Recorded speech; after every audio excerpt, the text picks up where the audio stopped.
Thank you very much. Once again, good afternoon and welcome to our webinar series today. My name is Jackson Mutonga. I work with GIZ. We will begin with a few housekeeping instructions, so advisory to us. As you can see, the platform you are using as a control panel on your right. So to use the control panel, you will need to grab the tab, and you can hide the control panel as many times or as often as you want. Also, you can view the webinar in full.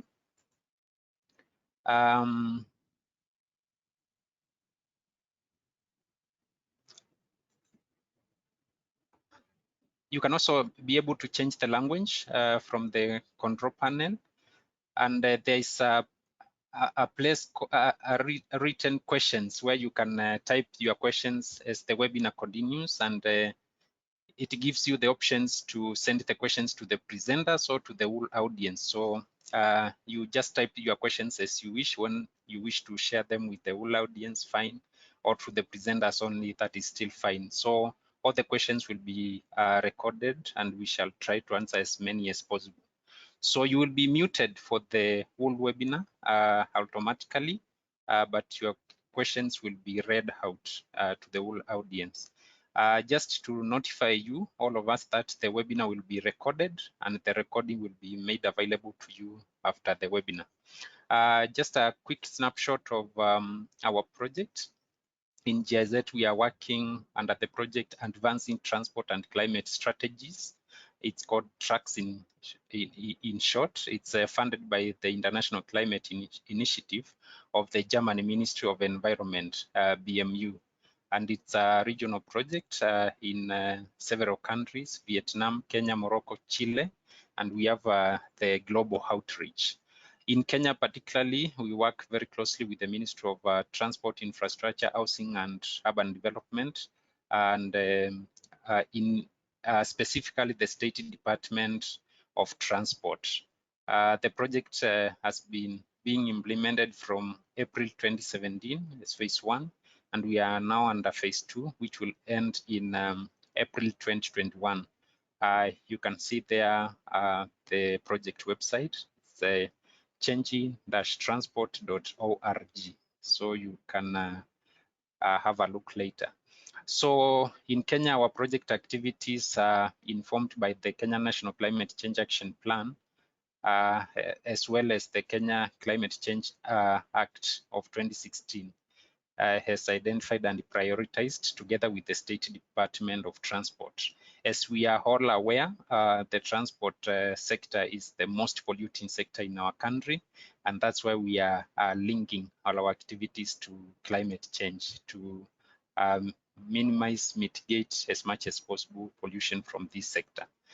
So at the national level, the country components are like 3, where we work closely with the State Department of Transport in enhancing reliable data, collecting and packaging data so that it is available to stakeholders.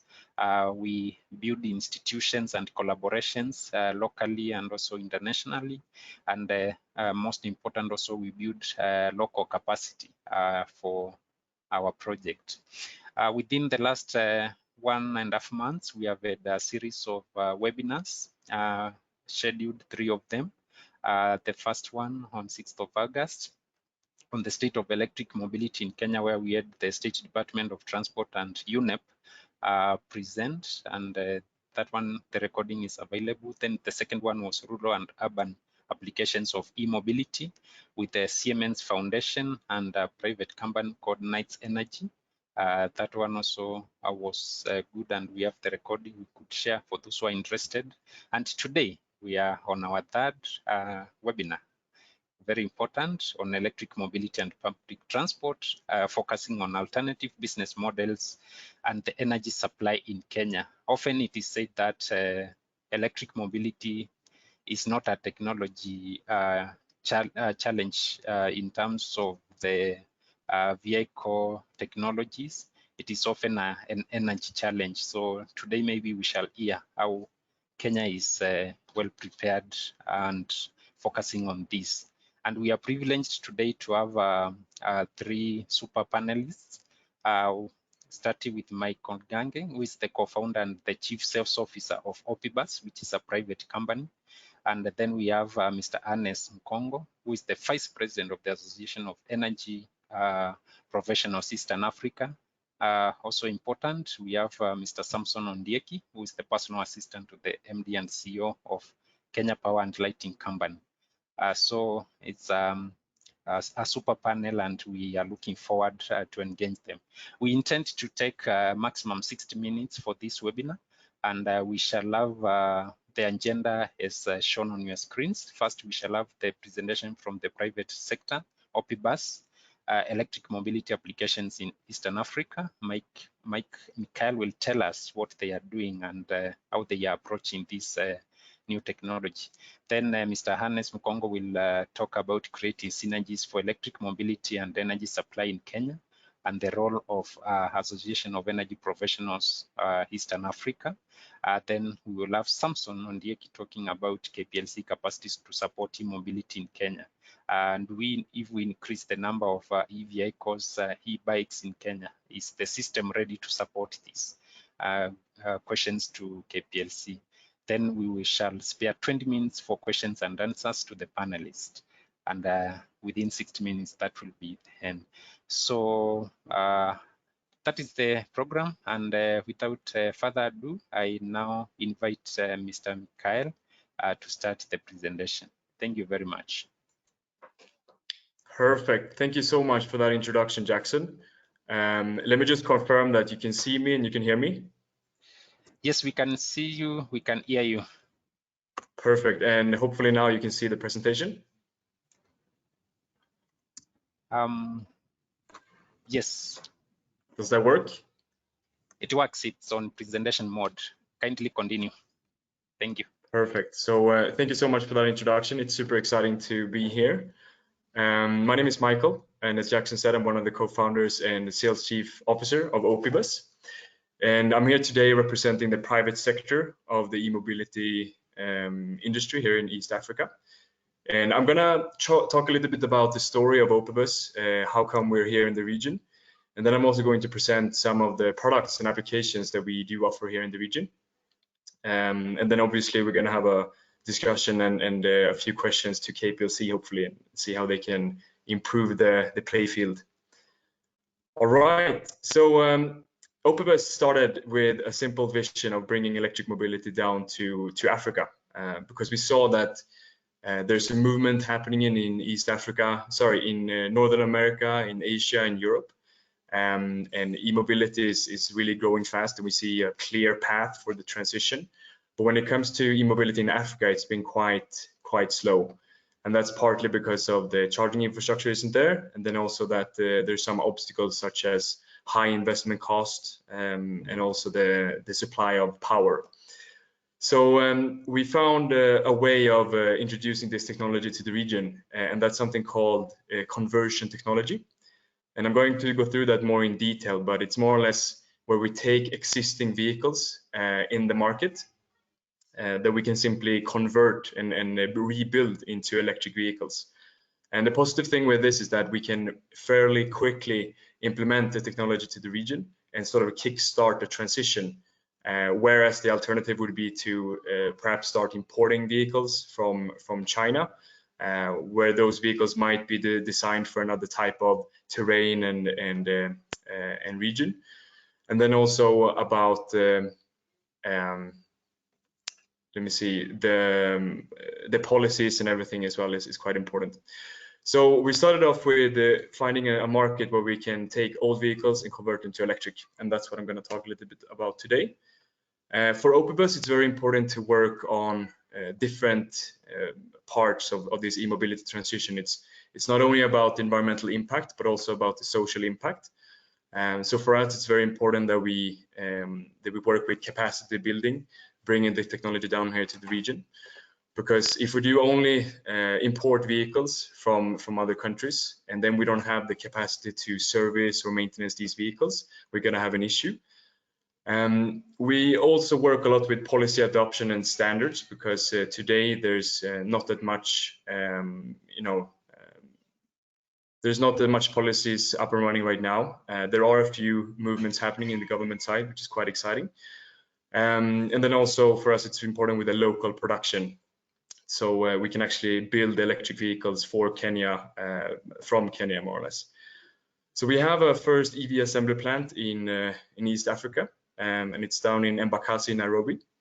And we have 55 employees in that workshop, and we have several partners both in the public and the private sector. So apart from the electric mobility, Opibus also works with renewable energy and electric vehicle charging. And the reason why is because all of these goes hands to hand. You need to have a good, stable power source and able to have charging stations that you can then charge vehicles for. So we've been focusing on all of these areas. And I can just throw in here one of those famous quotations from Elon Musk, that we will not stop until every car is electric, which is very important. So here is our first product. It's one of the conversion drivetrains that we have developed. So it's more or less the design of battery boxes, electric motors, and power electronics that we put together to a certain drivetrain system that can be implemented into any type of vehicle. And we identified a market where we can start off with this, and that's the safari industry. And that's because they drive short distances, they start and stop from the same point, which makes it easier for us to install a charging station. And then they can really market this application to their customer segment, which is really important. So we started off last year with converting 6 of these safari vehicles. And now we're doing an upgrade of that drivetrain, which will be done in about 1 month, which is super exciting. And this new design is, it's more into the mass production. So we design everything so it can be pre-fabricated or assembled on the side. And then we can quite quickly have the same standards for every type of vehicle and implement this technology. So this is the result of that development. So since we ourselves import these components, we assemble locally here in Kenya, we can design and make modular systems. So right now I'm going to present one of our drivetrain solutions, which is the 58 kilowatt-hour pack. And that will give you a range of about 130 kilometers on tarmac. And then it has quite a lot of power on the wheels, and then also acceleration of about 7 seconds up to 100 kilometers per hour. So this technology is meant to be implemented for utility vehicles in the region. So obviously the safari industry is using these Land Cruisers for the game drives, but this application can also be for utility vehicles doing, service rounds. For example, KPLC driving around to all their power stations in the country. This is where it can be implemented. And the benefits of this technology, I think we all know this, but I'm just going to repeat it again.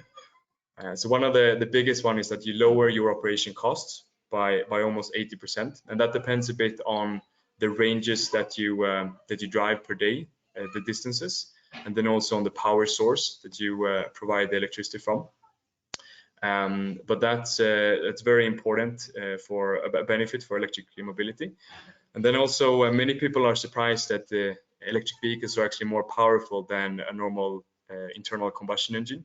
And that's simply because the torque is instantaneous. You can drive in much worse terrains, such as the Masai Mara and Lewa, where all these safari vehicles have been implemented. Another benefit is obviously the zero emissions of carbon and NOx and SOx. And then also that it's less sound pollution towards the environment, which is important both for the safari vehicles in the national parks, but then also in the city. And one of the problems with Nairobi is the air quality, and this is something that affects quite a lot of people. I read a report from UN about this, which I can share afterwards, which is quite interesting. And I think with moving towards electric mobility will definitely change that. So apart from the electric drivetrain for utility vehicles, we've also started with other types of products. And this is actually the first time that we present this technology, which is super exciting. There's going to be more information about this in the few weeks to come. But as you can see in the pictures, we now have an electric motorcycle that we have locally produced here in Kenya. And it's focused on the e-boda and commuting sector, where there's a big group of low-income workers that could benefit greatly from this e-mobility technology. That's, for example, with lowering their operational cost and saving about 50% more than what they do today. And the specifications that you can see are matching the original performance, or even improving them compared to the ICE engine. So we have a range of about 70 kilometers on one of our battery packs. And then we actually did a payload test last week, where we did 200 kilos in an uphill, which is quite good. And then also a top speed of 100 kilometers per hour. And the acceleration is quite fast. It's quite a powerful machine. So the idea with this technology is that we can take the battery packs and make them swappable. So that means that instead of having to plug in your charger and wait for the battery to fully recharge, you can already have one of those batteries passively charging while you're out driving. And when you come home or you come to one of our charging swapping stations, you can simply remove the battery from your motorcycle, and then you can put in a new one. So that means that you effectively charge the vehicle in 10 seconds. And this is quite important for that whole sector that you can't have downtime when you're doing deliveries or you work with the commuting. So this is something that we'll talk more about later, but it's super exciting. We've started off with doing a trial project of about 45 bikes that we do together with a few selected partners here in Kenya. And then next year we will do an expansion and try to do a public launch. So, I mean, this sector is almost more important than the utility vehicles, since there's so many bikes here in Kenya, and the markets look similar in the whole of East Africa region to Uganda and Rwanda, etc. And a very important point is that the motorcycles, they actually emit more hydrocarbon emissions. And this can really make a change if we switch to electric motorcycles. So explaining a bit more about the Opibus, that's the EV charging. And we have positioned ourselves in the market so we can supply any type of charger for any type of purpose. So the first sort of section is a domestic charger that you normally have at home. And then you have the destination charger that targeted for petrol stations or shopping malls, where you can stay a while, you can shop or eat, whatever, and then you can start charging your vehicle at the same time. And then the third category is the fast chargers that can do up to 50 kilowatts of DC. And this is something we will start implementing over the next upcoming months. And that's also connected to a project for electric matatus, which I haven't in the presentation, but we can talk more about that later. So Opibus started in Kenya because Kenya is the technical hub of East Africa, we used to say, and we do have some connections here from earlier. But we can't forget that the market is quite big in the whole of Africa. So Opibus has plans to expand with these products to West Africa and Southern Africa, and it's quite exciting. So yeah, that's all of my presentation. Thank you so much, and I'd love to answer some of your questions later, and then also engage in a discussion with KPLC about cheaper electricity for electric vehicles. So thank you very much. Thank you so much, Mikael, and for that very powerful presentation. I think it sets the mood right. Something is happening in the country. The opportunities are there, and very exciting to see also local production of e-mobility technologies in our country. And it is also very clear that the benefits have been shown, and comparisons also with diesel petrol vehicles. So thank you so much. That's exciting. Thank you very much. Engagement with the with the participants. Now next we shall have the presentation by Mr. Harness Mukhongo on creating synergies for electric mobility and energy supply in Kenya. And our webinar comes at such a good time when just yesterday we launched as a country the energy efficiency strategy, and we are ready to hear what this means for the e-mobility sector in Kenya. Thank you. Harness, you can start. Just to confirm, Jack, I hope you can hear me, and you can also be able to, you're able to see my screen. Eh? Yes, we can hear you well. We can see your screen. Continue. Thank you. So I also take this opportunity to thank JZ for organizing this webinar at such an exciting time for us to discuss e-mobility in the country and the way we are going to get there. It's also been pretty exciting for myself to listen to what Mikael has been talking about, because pretty much he covered most of the things that I will have talked about. But as a professional association, we will be linking the business society, like where Mikael is, and the government, which will be providing the energy that will make it possible for us to be able to achieve e-mobility. It's quite an exciting thing to be part of this discussion. So now, when you look at e-mobility or electric vehicles, one of the things that I'd like to bring about is it's an energy efficiency question, just as it is a transport question, because at the end of the day, if you look at Kenya as a country, mostly we are relying on, for transportation, we are relying on imported fuels, on imported cars.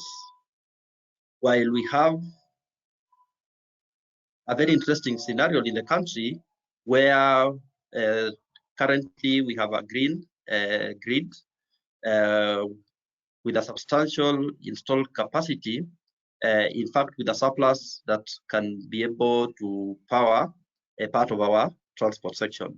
So when we look at it, this from where we sit as the association, we find that this is a very exciting thing, because while we have the challenge from the environment perspective on cleaning our environment, at the same time, in the country now, we have a challenge from many players, and Kenya Power will tell you on where we will be able to sell our power that is now in excess on the grid. And some studies show that just converting the motorbikes alone in the country, if we were to have all of them on EV, they are likely to create a demand of over 300 megawatts on our grid. So how do we make the EV journey possible? One thing, just to paraphrase this whole thing, is that electric mobility is not a new thing. In fact, for those who have who can study this, you'll find that we had electric vehicles even before the internal combustion engine, before the likes of Ford came in to make the internal combustion engine more available and economical to be able to do that. It's even said that the wife of the founder of Ford for a long time drove an electric vehicle because of the noise that was being produced by the internal combustion engines. So one of the drivers is availability, and that is what Opibus are addressing, and the economies of the same. But for the economies, while the producers of the technology will make it available and cost effective, there is a bit of the energy which now contributes to the total cost of ownership, which we need to be able to address as a country. And now when you talk about this availability, you're talking about the availability of vehicles, batteries, the charging infrastructure, and so on. And how does it become an energy efficiency question? We've mentioned the launch of the strategy yesterday, which indeed has classified EV as part of the energy efficiency journey to make sure that we can be able to enable EVs in the country. And from an energy perspective, maybe I will give a little story.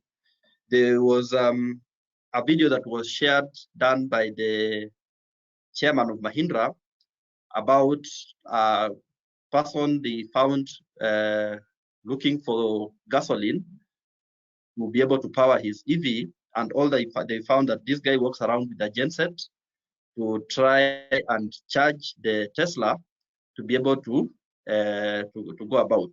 And what does that mean? While a lot is happening in the country now, and we can be able to have the electric vehicles with the technologies that are being brought on board, whether imported or more importantly, being developed locally, then we need to make it possible for the change from the fuel stations to the charging points as effective as possible going forward. So what is happening in the sector now, in the EV sector, we have a lot of piloting and research, as you have, that has been indicated by Mikael in his presentation. And they're also doing a really good job in trying to have the technology transfer and homegrown solution. But one thing that they have mentioned that becomes important in this area also is the capacity building. And now that is where we come in strongly as an association, because for any program, the program is normally as good as the people doing that program. And lastly, some of the things that are already being addressed by the Ministry of Transport with the support of GIZ is the advocacy bit, which has to do with a number of things in making it possible for the EV industry to take off. So as we look at the piloting and research bit, you'll find that there's a lot that is already happening. And as we pilot or we get some of the early entrances of the technologies and the users, then we need to be able to combine that with research and be able to get the information that comes through that. Because when you talk about powering an EV, especially for charging, for Kenya Power, when they are planning for a house, an average house would start from a load of about 3 kilowatts, but one charge alone will be around 2 kilowatts. So if I have to have my car and charge it at home, then it's almost the load of my house. And what happens if we were to have quite a number of those chargers being deployed, say, in an estate? And so the question is, how do we bring these things together? What is happening currently, convert that information and make it available for the planners to quickly be able to create solutions, especially on the energy front, to make sure that the EVs are going concern. So on some of the things that we're trying to do is to look at that research bit and see what is it that is coming through, whether it's import or the locally generated solutions, but most importantly, to try and get this to the professionals at all levels, because at the end of the day, the only thing that is going to make this sustainable is if I'm comfortable one that I'll be able to get my vehicle and use it and be able to get a place to charge at a cost-effective price, but at the same time to have the comfort that I can be able to repair it if I have a challenge with that. So then for advocacy, where the likes of GIZ are already gone in, you'll find that as technology goes ahead, there will be challenges, and we will need policies, regulations to be able to facilitate this. The questions that people maybe will be asking Kenya Power: will we be using the same tariff to charge our cars, or are we going to have a special tariff? What kind of incentives can we be able to get to make it possible for us to be able to deploy our EVs? And now that is where it now becomes important that as a sector and as players coming from very diverse backgrounds, some being business oriented, some be coming from government sector, as professionals, we are the people who are going to make this, and it becomes important at these early stages to have a communities of practice. And what this means is that to have forums like this, and we can be able to work on a program to have most of these things formalized, in the sense that anyone and everyone in the sector knows where to get information, who is doing what, and how does that impact all of us. And then in that sense, we can be able to create a body of knowledge, continuously update as things change over time. But most importantly is also create information relevant for the government and say the utilities, so that they can be able to be ready to serve the EV sector as it comes along. I could go on and on, but I know we are pressed of time, so I will stop at that point and look forward to the productive engagement that we're going to have together as we go into this. Just to mention that so far we have been in communication and in consultation with various stakeholders, including the Ministry of Energy, participated in the creation of the energy efficiency and conservation strategy that was launched yesterday, and I'm looking forward to actively participate and make the EV question an energy question, because one thing is that once that car is on the road, you may not necessarily, unless you are tech savvy, to be able to tell the difference. But the real difference happens is when you are either going to charge, find a place to charge your vehicle, or the issues that people are asking about range anxiety and what does it portend for me to have an EV, and maybe will I be able to service, and how do we go about developing capacity for our people to make sure that we can be able to propel this forward. Thank you very much, and back to you, Jackson. Thank you very much, Mr. Mukhongo, for that very important presentation. And happy to see that professionals are coming together, professional bodies are coming to play. And indeed, it is very important that the stakeholders, the sector players come together. And you have highlighted very important points. We need to build local capacity. We need to assure, most important, the customers that they can buy electric vehicles, that our system can support it, that they can have the charging infrastructure. And of course, development partners will need to support this, and the piloting of such projects. And most important also, public transport infrastructure should come into play. Thank you very much, and we look forward to engagement as we go along. Now we will hand it over to KPLC to talk about their capacity. Is the infrastructure ready to support this? As we have heard from Harness, that the system is already green. I mean, our power generation system is already renewable. So even if when we introduce the electric vehicles, they will be charged with renewable energy. But is the infrastructure ready? Are the tariffs favorable for e-vehicles?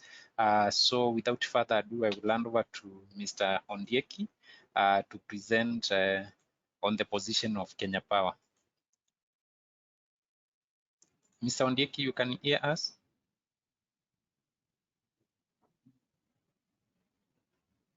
Samson, hello.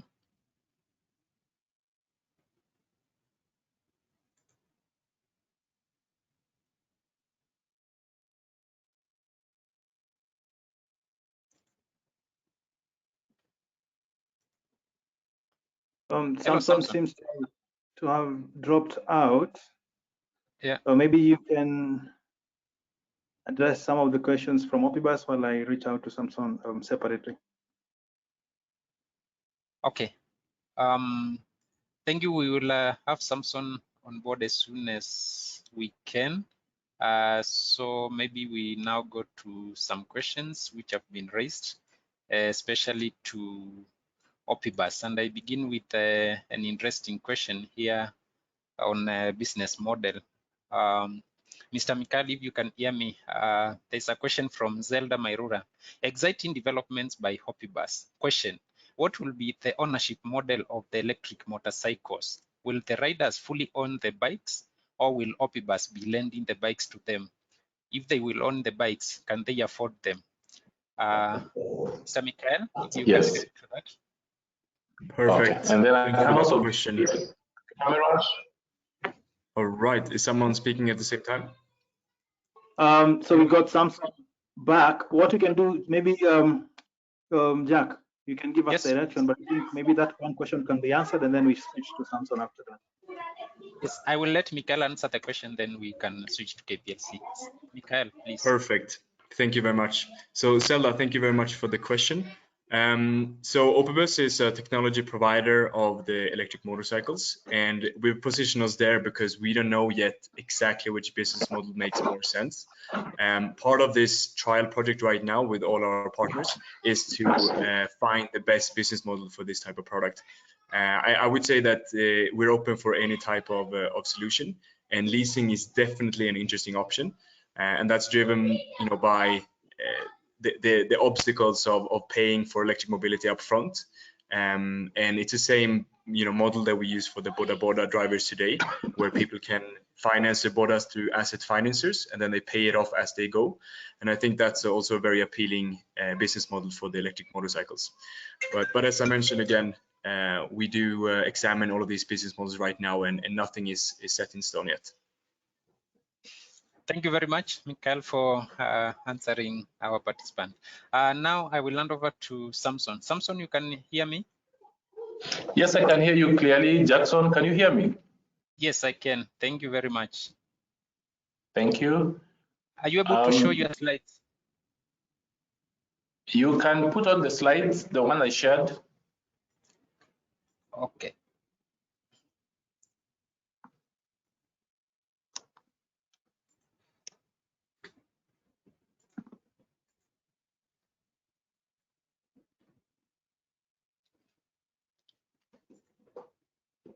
Perfect. You can see the slide on your screen?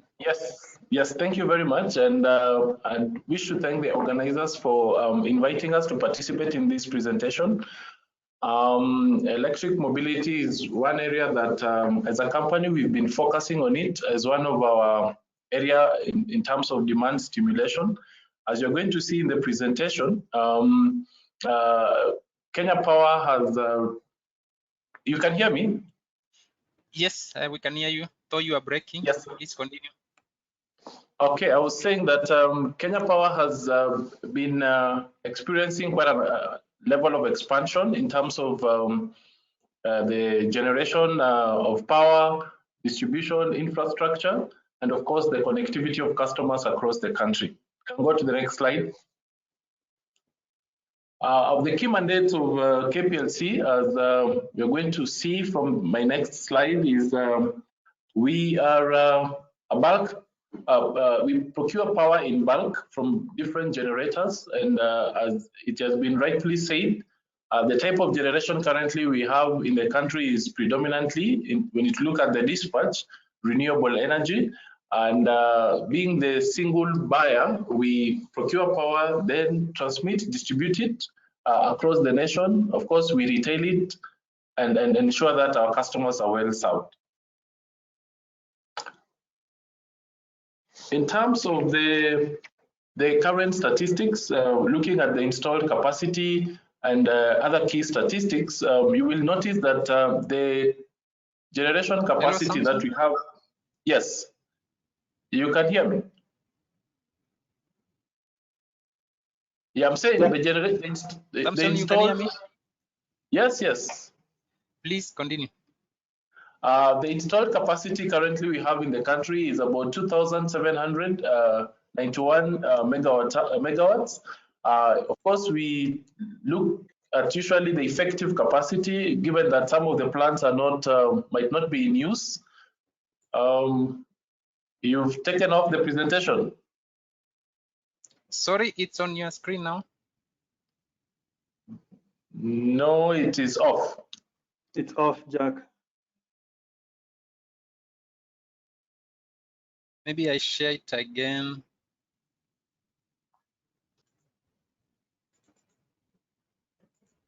Can you see it now? It's the old one now. In your original presentation, Jack, maybe you could close the one you used to introduce the session first. Yes. Yeah, 1 minute.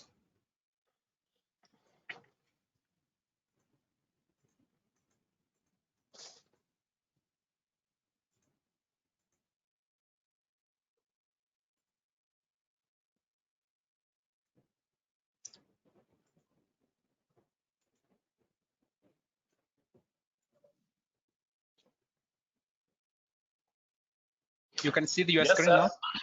Yes, it's fine, thank you. Sorry for that.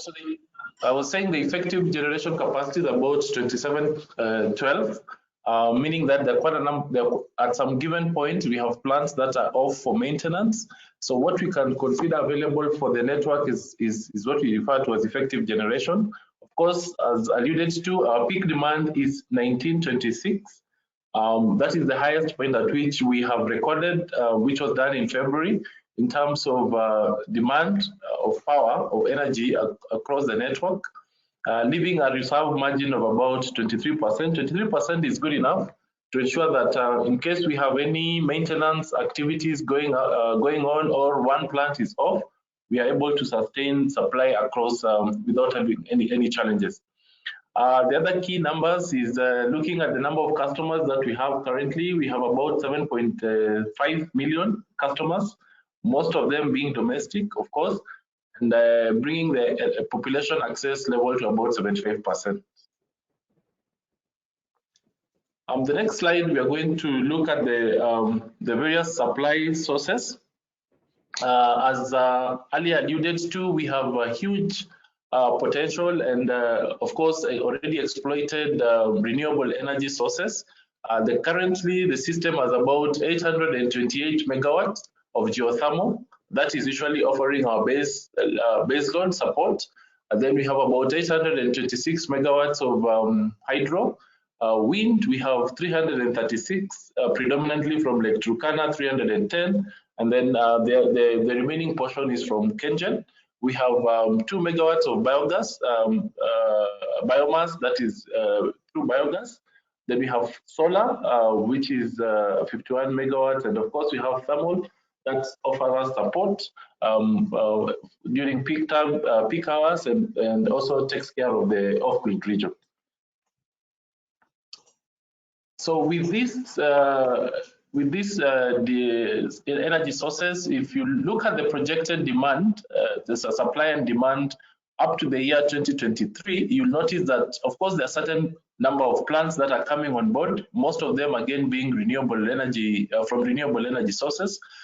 We have been able to map the demand and looked at the expected supply growth, and we know we'll have enough energy to support any demand coming from the industrialization of the country, or even now when we talk about the e-mobility.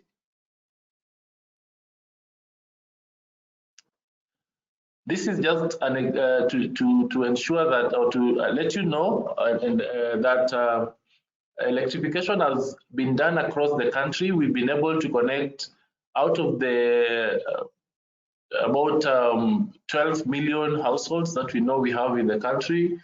About 7.5 million of them have been connected to the grid.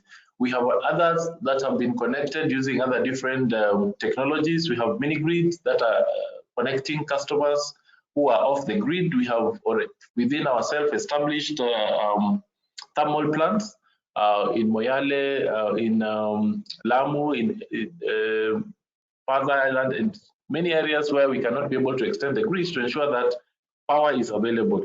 And the infrastructure that is being put in place can be able to sustain much more power that is being currently transmitted, with the exception of the western side of the country, which, as we all know, we have a bit of challenges with our transmission network, but that is being addressed. There's a transmission line that is being constructed from Lesbos. It will go all the way to Kisumu, and once that is completed, a bit of power quality issues and shortages that we are witnessing in the western side of the country will be addressed.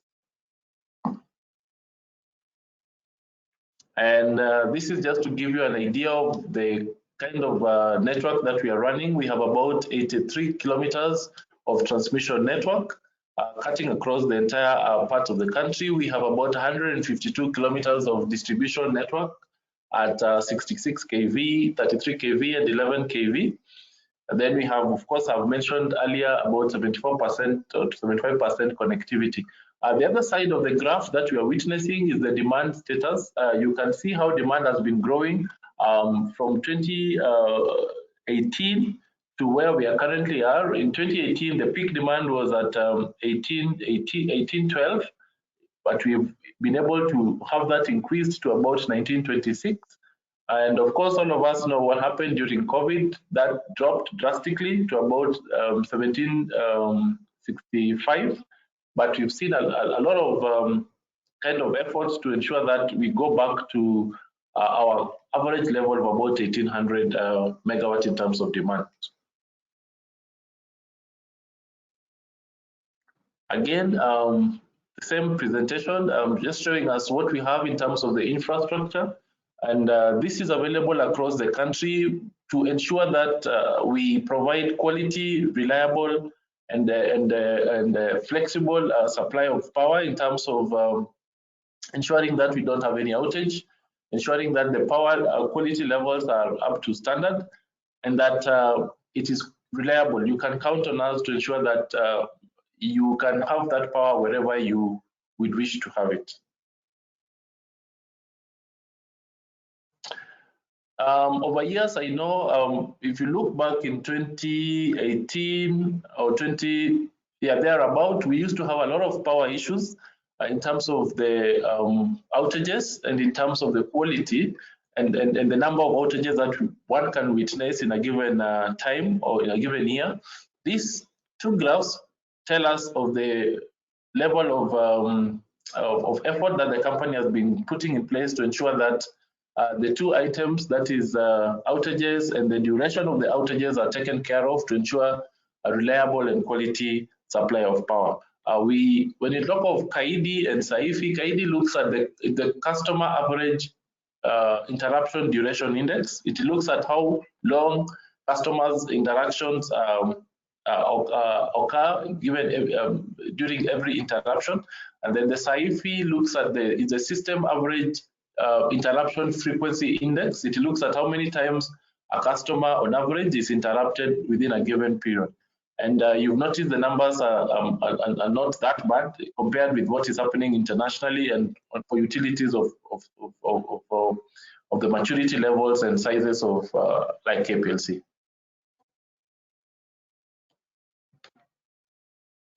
My last slide is about the current opportunities available when it comes to e-mobility. Of course, you'll notice that over time, the electricity supply side is increasing, and that then means that we need to create different opportunities to ensure we have demand for that power. So the company on its own is looking at options of stimulating demand through e-mobility. It's one of our areas that we are focusing upon. We have a team that is looking at the possibility of introducing e-mobility, especially to our fleet. We have more than 2,000 vehicles cutting across our centers of operation. And of course, we have also motorbikes that we are looking at how we can be able to move towards the use of making them electric, or the use of electric motorbikes and three-wheelers, two-wheelers, and of course, even electric cars. And we also in discussion with government with regards to electric buses and electric the commuter train that the country is looking at putting in place. In addition to that, also we are in discussion with the Kenya Ports Authority to do what we call cold ironing.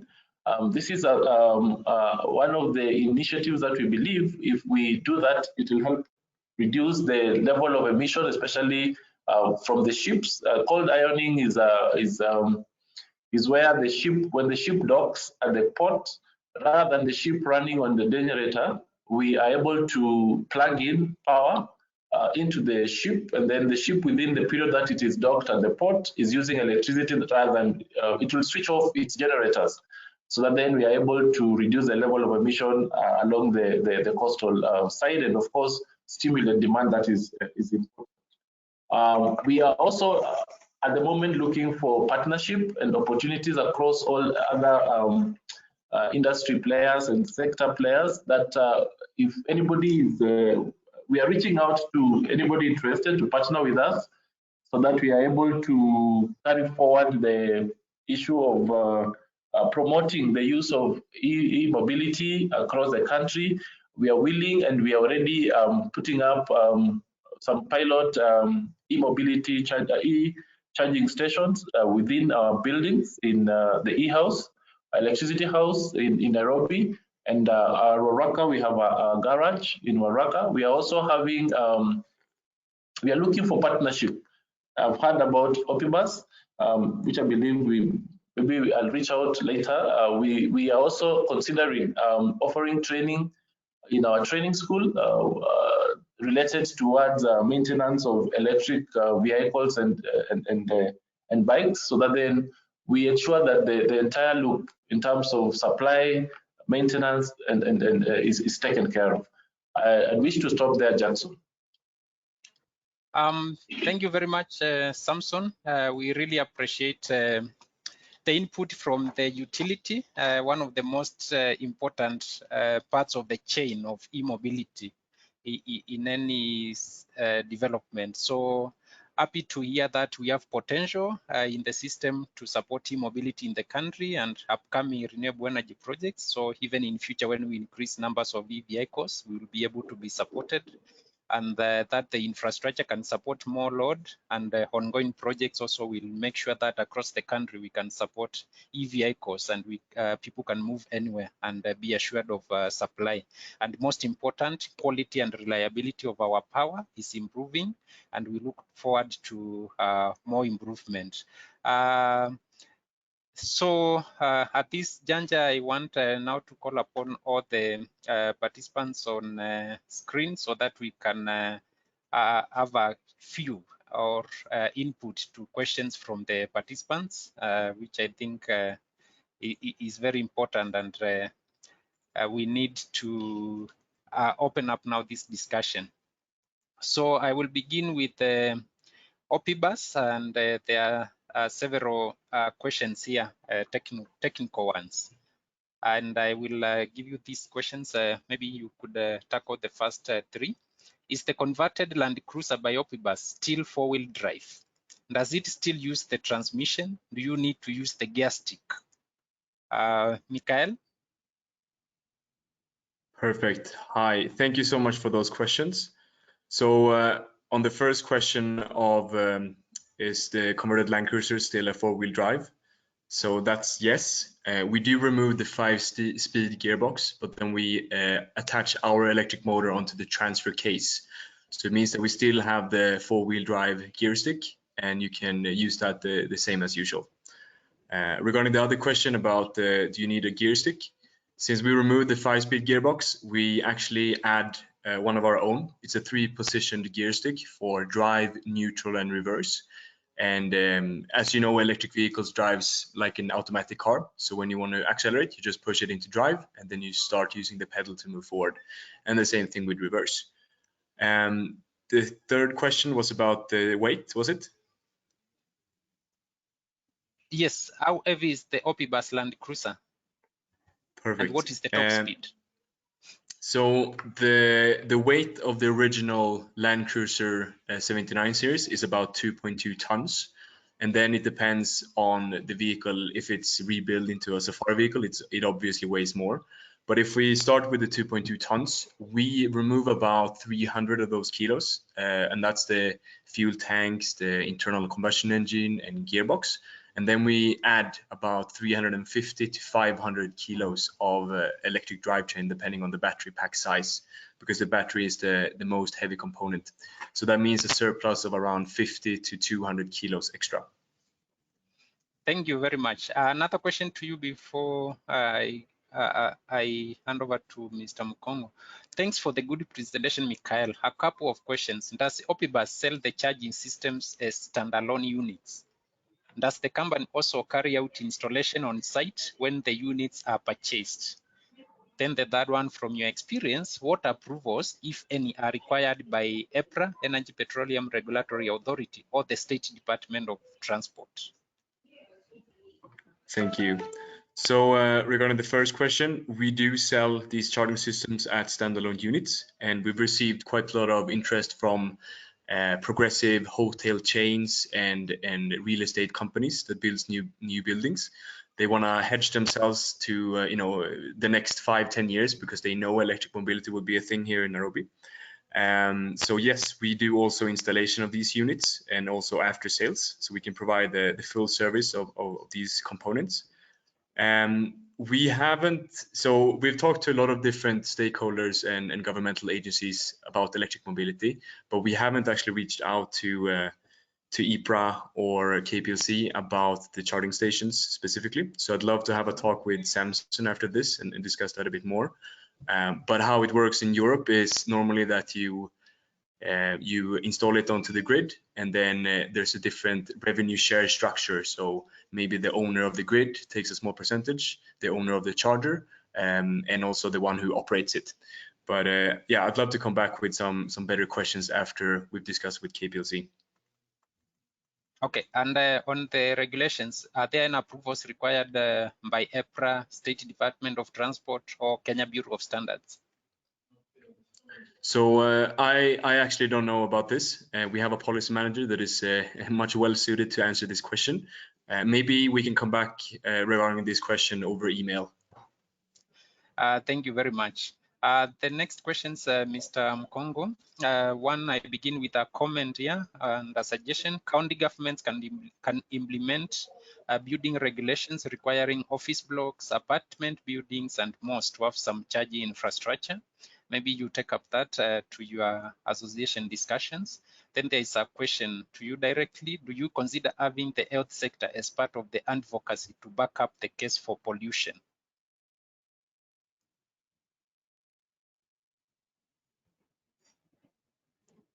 Thank you very much for the question. Now, with regards to the county governments, I think one of the things that we can note at this juncture is that through the act that was signed last year, that's the Energy Act 2019, it actually now recognizes county government as having a role in energy planning.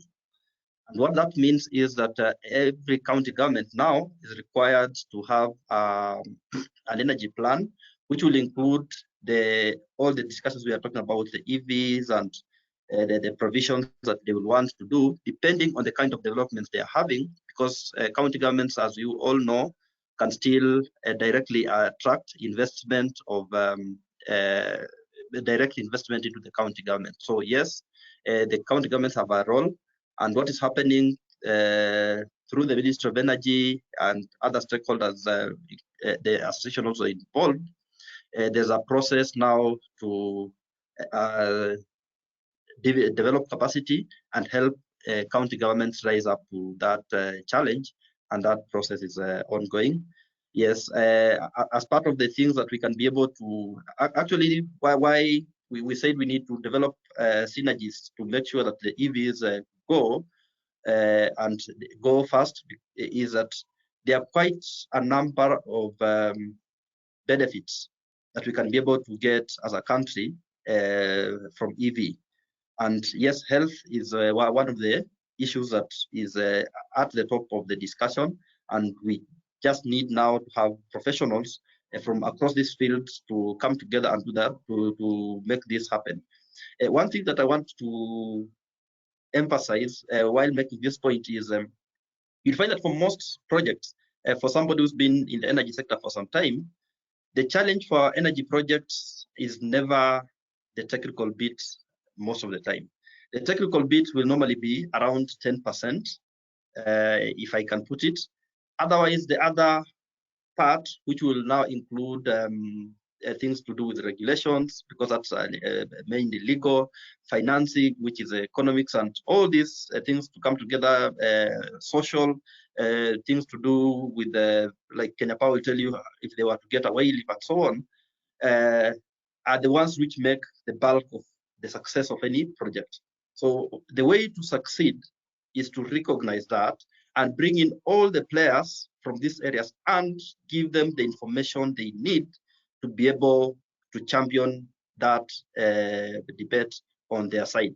And that's the space we are trying to come in to fill, so that if you go to Treasury, we need to identify officers and work with them and give them the knowledge they need to have that discussion within Treasury or within the economic sector. When it comes to the health sector, we want doctors from where they are to have champions in that area and also give them, in fact, the correct knowledge they need for them to make that argument within their profession, so that we have advocates in that area, so to say, so that we have a holistic synergy taking this forward.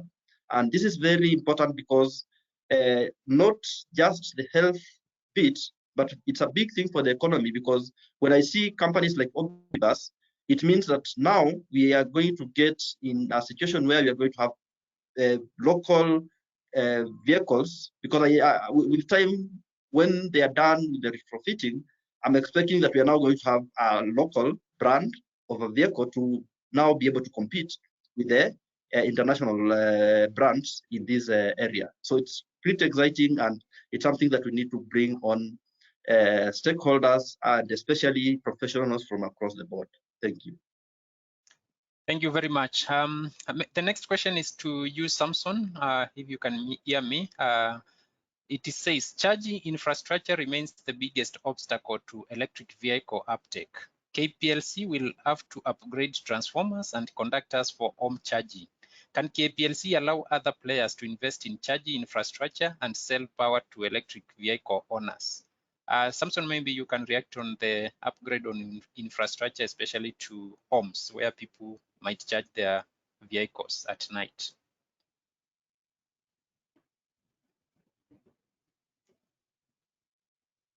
Samson, you can hear me? Samson has muted himself. Maybe he needs to unmute himself first.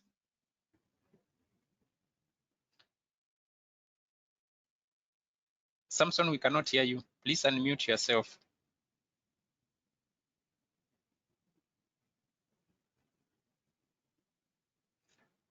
Maybe I ask the next question to Mikael as Samson tries to get. Yeah, so maybe I can help Samson that as he tries to come back. Can you hear me? Oh, yes, we can hear you, Samson. Thank you. Yes. One thing that we are trying also to do is to try and make it easy for our customers, that you can plug and play. Because it is not that you can't charge your cars at home at the current connection that you have. If you go to other countries, people charge their vehicles, charge their motorbikes at home from their current connections at 240 and 415. There is a converter in case you require one, so that then you are able, it's just a plug and play. You buy, you have a socket outside your home or within your home, and you are able to charge your appliances. The other thing that I also wanted to bring out is that yes, KPLC is willing to partner with anybody who is interested in developing up the infrastructure for charging. It's not a monopoly for KPLC to offer that. The only thing that you have to be careful about is the risks involved, because you're dealing with electricity. And if you remember, Opibus presented some of the charging, very fast charging stations. If you look at the voltage that those very fast charging stations are handling, it's not something that anybody can handle. That is why at some point, especially on the major highways, if we are to have infrastructures for very fast charging stations, that has to be really done with proper planning from KPLC, because you might not necessarily have connected at the 240 that you have at home cannot do the fast charging. You have to either use it at the high voltage level, and that then mean it is something that it's not for any Tom, Dick, and Harry to get involved, but it is possible for people to get there. The last thing that maybe I want to quickly mention is that as a company, we also we know that we're having a challenge in the evening during off-peak hours when our demand is very low. And as a way of encouraging customers to use electricity, we are thinking, and we're already in discussion with EPRA, our regulator, to ensure that we have a special tariff for e-mobility, because then if we encourage people to plug and at home during the evening, it is a form of energy storage. And that is important for us. Rather than wasting or venting steam or curtailing wind, we can have it stored in our vehicles and used during the day when you actually need it. Thank you, Jackson. Thank you very much. I mean, very great steps, especially when you talk on the subject of tariff. It's always very important when it comes to consumers. A follow-on question, Samson, is from Clement Michael. Is it possible to create special parking fee free of charge for those that have electric vehicles, especially in town? This will attract more consumers of energy. And he's saying collaboration between KPLC and the City Council. Yes, we are currently in at very high level in terms of mapping out and implementing projects that are related to offering charging stations. That is what I said earlier. We are looking for partners who can partner with us, who can assure us that when we put in an infrastructure, then it will be of use. We are looking at our electricity house as one of our potential area where we will have charging stations in town. And then we are also looking at Waraka. If you are familiar with Thika Road, we have a very big area where we have our steamer club. Just along the road, the inner road, we will have a parking bay with charging stations. So anybody who would wish to come on board and partner with us to develop that, you're very much welcome. I also mentioned that we have a garage, huge garage, where we can also facilitate in partnership with the again, any investor to ensure that we have a place where the vehicles can be initially be repaired. Of course, the people who mechanics could be trained in our training school and then deployed in the garage that then can support that ecosystem. Because if you don't have all those things thought out through, then even the customers who are bringing these vehicles will not be very comfortable. But if we are offering them a full range of services where we offer you the electricity, you can either do battery swaps as what is currently being done, or you can have a direct charging. And of course, then the other services that I've talked about, parking and of course even repair of maintenance. Thank you very much. Mr. Mikael, there is a question on the e-border battery. How long it will take to be fully charged and how long it will survive?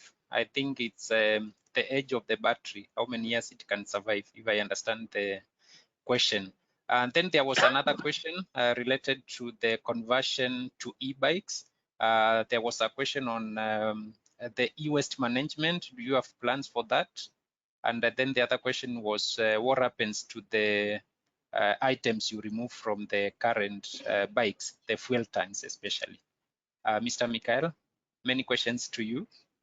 You need to give an address of your company so that people can visit. Yes, definitely.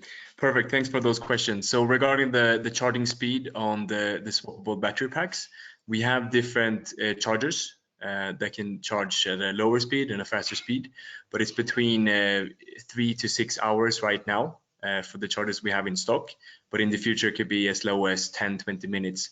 The important thing here is that since the battery pack will be passively charging while you're using another battery pack, you don't need to have that fast chargers.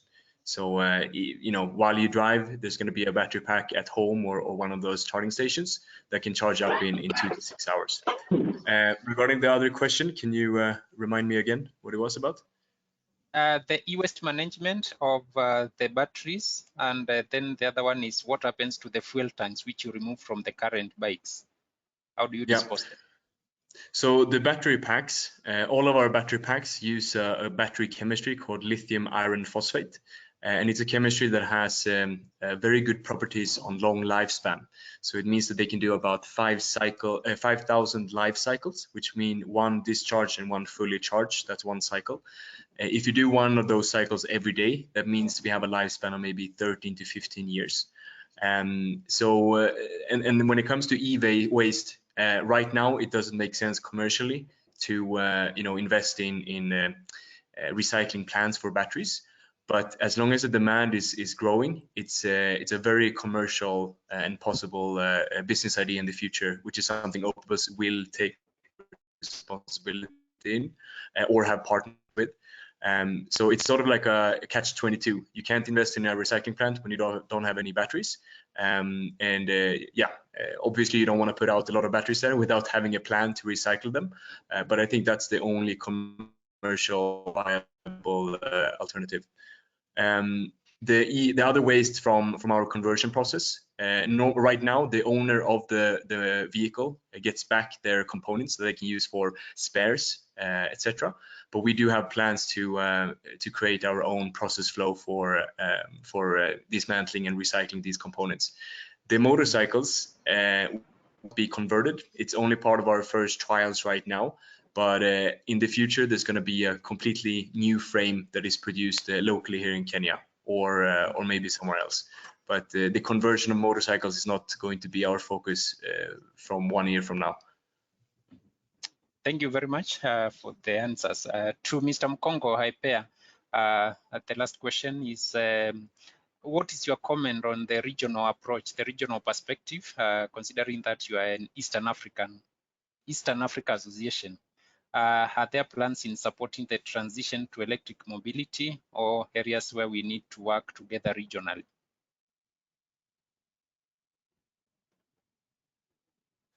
Thank you very much for that question. Just to mention how the association has been working regionally or with the connection with other players across the globe. The association has a chapter of the Association of Energy Engineers, which is based in Atlanta. We have chapters in Uganda, Tanzania, and South Africa, whom we work closely with. And for the better part of the last decade, what we've been focusing on mainly has been energy efficiency. But yes, because of now EV being the current focus that we are going into, it's something that we are going to still work within those collaborations and networks to make sure that across the region we have an exchange of knowledge, be able to do common things across the region and develop together, especially as East Africa. Thank you. Thank you very much. Participants, we wish to bring this webinar to a close. We thank you for the participation. We thank you for the many interesting questions, which we shall forward to the presenters. And indeed, it is a very exciting technology and sector which we need to create momentum as we go forth. And we thank all the participants. We thank you, the presenters. Thank you for your amazing presentations and answering the questions. Also, many questions on standards. And I think this one we shall also communicate where the standards can be downloaded or where the stages are in development of standards. Going forward, of course, we will need to do more of these, hopefully physical meetings where we can have more time to discuss this subject. So thank you very much for the participation, and we look forward to engaging in the coming future. We shall share the presentations after the workshop because we have all your email addresses as you registered for the workshop. And of course, the contacts of the presenters will be there in case you want to get in touch with them directly, because it is exciting what is happening and how each organization, each association is preparing and advancing in the e-mobility subject. So until next time, our appreciation and great appreciation at that. Thank you very much.